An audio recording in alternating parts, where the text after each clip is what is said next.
So reflecting on the season so far, what do you feel has been the biggest challenge we faced on the pitch? So the biggest challenge that we faced so far this season is purely players and recruiting players into a club that was very down on its luck, shall we say. We had very few supporters coming here. It was quite well documented what the club was going. You know, I felt very arrogantly I got the club into a great position. We were cup winners. We got promoted out of step 6. I think the first time, or maybe not be the highest they've ever been, but it was definitely going in the right direction. But it was more about the feel of the club. The feel of the club was amazing. You know, we had supporters here, we had family members of players coming. It was just a great place to be. The buzz was really good. A lot of people didn't give us much chance the following season in step 5. I'm always a positive manager, I'm a positive guy in life, and I just thought that unity means more than anything. You know, and I think that shows after the decision the club made, you know, with the money that the team had, with the new manager coming in and the investor coming in, the fact that they didn't just annihilate that league at the time was incredible. You know, they did really well. You can never take anything away from them because they got you know, double promotion. But the money they threw at it, they should have won that league by a country mile, and I think they got through via playoffs on a penalty shootout. So it wasn't necessarily, you know, money doesn't buy you your titles. You know, it can help, but it doesn't buy you the titles. When we look at recent losses, what patterns or reoccurring issues stand out to you? That's a great question. So I've analysed. You know, we do a lot of analytics on the team and on the club and on players in general. You know, because as I say, we keep mentioning budget, but without the budget, we have to add value in other ways. So I've got a great management team around me, and we spend an awful lot of time looking at analytics. And you know, it all comes down to the quality of player. You know, I respect the players I've got. Absolutely respect the players I've got. Would a lot of those players be playing step 4 football if it wasn't for Rayners Lane? I'm not so sure. You know, so we are what we are. The one thing that we are is we're very honest and we're real. We're really real about what we are, what's expected of us. You know, and I think we're sitting on 7 points at the moment. That's 7 points we shouldn't have really got. You know, so you can be really doom and gloom about it, or you can be really positive and say, you know, I will be fighting to keep us in this division. We are absolute favourites to go down, you know, because that's where we're at. But I just know, you know, there's teams like Leverstock Green last season in this league, another team, small budget team that had a unity. There's a manager there, Fergus. He got the people together and he just got them fighting for each other. I think that, you know, I always say belief will outwork ability all of the time, and that's what we've got. If we've got the belief and we've got the work rate, we'll give it a good go.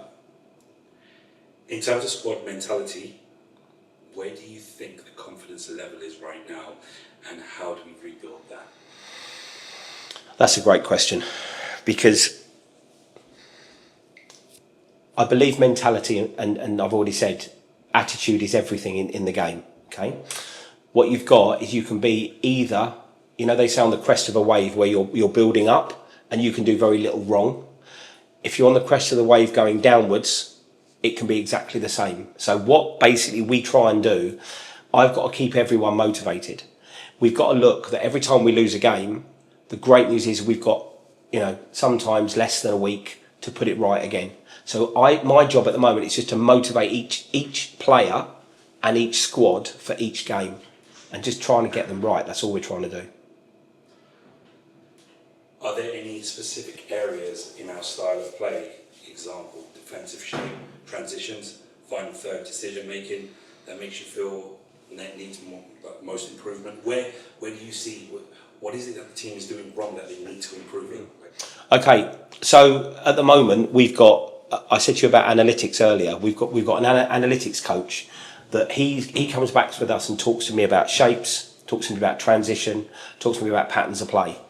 Ironically, the first 6 games that I've sent him to analyse, he said that most things are good. Okay, each time we've lost, we've lost because of an individual error. That is back to the mentality card, back to getting people not panicking, not because now, because we're bottom of the league and we're that little bit 3 points adrift. Yes, we've got games in hand, but we're a little bit adrift. So what people are now thinking is, oh, I can't make a mistake. The moment you think I can't make a mistake, you're going to make a mistake because you're thinking about it. So it's just about getting people to relax. The whole tactic side of the game, I've got coaches here that will train on a Tuesday and a Thursday, get people working on patterns of play. Doesn't matter. Until we've got the belief in ourselves and we go out there thinking we're going to win a game, confidence, these are the things that we've got to work on at the moment. So right now, I think we've got to a stage where we've stopped the individual errors, you know. Like I say, I'm talking to you now, we were 2-1 up in the 96th minute at Leverstock Green. We've let a goal in, didn't get the run of play, didn't get the luck. I thought we dominated MK Irish here. I thought we played really well to get nothing out of that game. When I say dominated them, I don't want to be one of those gaffers. We dominated them in a lot of periods of the game. We've hit the bar and post, hit the woodwork 4 times. We will get that little bit of luck. And when we get that little bit of luck, we'll go on a run. And when we go on that run, that's when we start picking up points. More people are going to be worried. We've got no expectations. So the people that have got expectations, I won't name teams, but they're teams in and around us in that bottom 4 that are paying a lot of money out, that have got good quality managers, good quality support, you know, and they're expecting to be in the playoffs. They're in that zone with us. We're now in a fight. We're going to pull these people down with us and overtake them. Looking at leadership within the dressing room, who are the voices pushing standards, and do we need more of that? Yeah, we could probably do, if I'm honest with you, we could probably do with a few. I've looked to recruit a few older heads. That's something we need. Someone that's been through a fight before, that understands what it means. Because at the moment we've got you know, our side is very young. We've got a very, very young side. Yeah, so I would say to you, at the moment, we don't have, I've said in a few team talks that wouldn't it be great if we could just have a leader that just gets hold of the game and says, right, I'm taking this game by the scruff of the neck, I'm going to push us through. You know, we've got an ex-pro in our side. I'd expect him to be a bit more vocal, you know, but it's the calibre of people we're bringing on now. I'm definitely looking to recruit a more mentally mature player than what I am someone with bags of ability. How do you keep the players motivated, mate? When results are not going your way? That is the hardest thing in management. The hardest thing in management is keeping the belief in the players. And that's what I try and do. I try and keep them up. I try and say, like I said earlier, next game's coming really quickly. But it's the hardest thing, you know. Rayners Lane's got a lot to offer. You know, it is a family club. Facilities are second to none. The history's great. You've got a lot of the old boys that have come back this season, with me coming back. That's been great. There's a little table out there, all the old boys sit on it. I love talking about old games. That's what I want to get. I want to get people to understand what it is to play for this club, and then they'll give that little bit more if it means more to them. What does the next 4 to 6 weeks look like, both in terms on pitch targets and behind the scenes adjustments? So, there's a lot of clubs out there at the moment that are struggling. A lot of big clubs. AFC Welling today slashed the budget. Manager's gone. All the players are leaving. They're going through what we went through at the start of the season. The money man's pulled his money, I think, a little bit because they want to. I don't think he's pulled the money. I think what he's done is he's looking to reinvest the money into a stadium. So I've heard, allegedly. So. There's a lot of teams there's a lot of people out there. There's a lot of people out there at the moment that are looking for new clubs. What I would say is we've got, you know, I get offered young players, I get offered old players. Being the gaffer of Rayners Lane, I probably get at least one call a day from someone wanting to play. The next 4 to 6 weeks are going to be a very interesting time. Our next 4 games are potentially really hard. We've got Hanwell in the Cup here tonight. Who are just going to be powerful. We've then got Biggleswade, Beaconsfield, Biggleswade Town. 3 teams that are in the top 6 of the league, top 7 of the league, I think. Then we've got 3 teams that are in the bottom half of the league. If we can get something out of the next 4 games, tonight's a lottery. You know, I could be sitting here tomorrow and, you know, we could be absolutely hammered. They should absolutely hammer us tonight. Let's be that, you know, be correct. I'll set up so that we try and contain them, and we could possibly hit them on the break. That's what we're going to try and do. I've changed the team around, looking for Saturday's game. The next 3 are hard. I'm going to try and get something out of it. Then, if we get anything out of it, I can bring momentum up, I can bring the confidence up, and we can go into the next 3. What realistic outcome do you believe we can still achieve this season, and what needs to happen from players, staff, committee and supporters to make this possible? That is a fantastic question. So if I had the answer, I'd push for it now, okay? I can only tell you what I see. Everyone's got their own vision of the world, haven't they? I can only tell you what I see. I'm absolutely committed to keeping us up and keeping us in this division. If I didn't think we could do it, I wouldn't be here, okay? I believe we've got a great chance. One of the reasons is I think there are some poor teams around us that we've shown that we can match.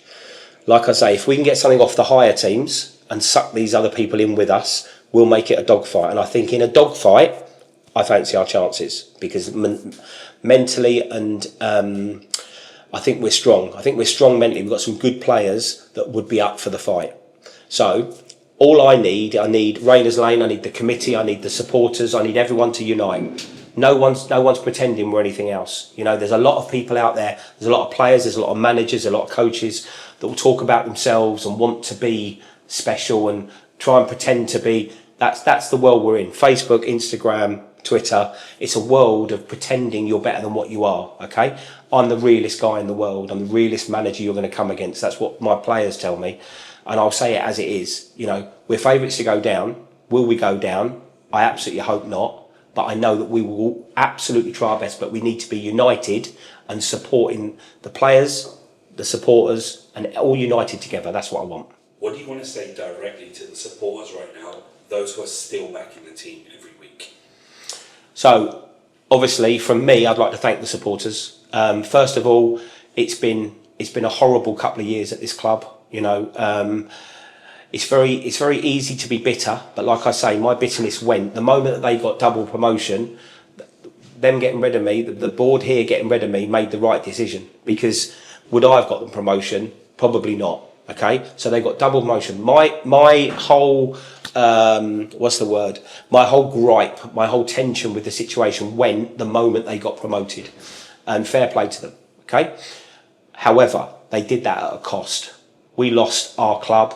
You know, one of the oldest supporters here said to me that the club became an Easter egg, and that's a great analogy. It looked fantastic with all the paper on and the bows and everything else, but inside it was empty.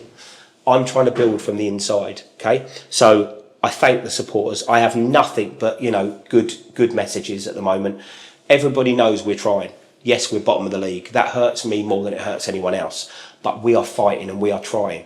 So I want to say thank you to the supporters. I want to say thank you to the committee. I want to say thank you to everyone, because at the moment I feel like even though positionally in the league it doesn't look like we're progressing, we've progressed so far off the field. It's unbelievable. As I say, with people coming back, you know, we're doubling the amount of people that we've got at the moment watching the games, which is incredible when you think of what we had before. You know, lowest supported club in the league with ex-pro players playing. You would have thought people would want to come down, but we just weren't liked. If there's one message you want the players to hold on to moving forward, what is it? The one message I want the players to hold on to is belief. Belief. You know, I'm not here. I haven't taken this job on blindfolded. I've come in with my eyes open. I know exactly what I had to do at this football club. There was still an awful lot of cancer here beyond belief that we had to cut out. We've cut out a lot of it.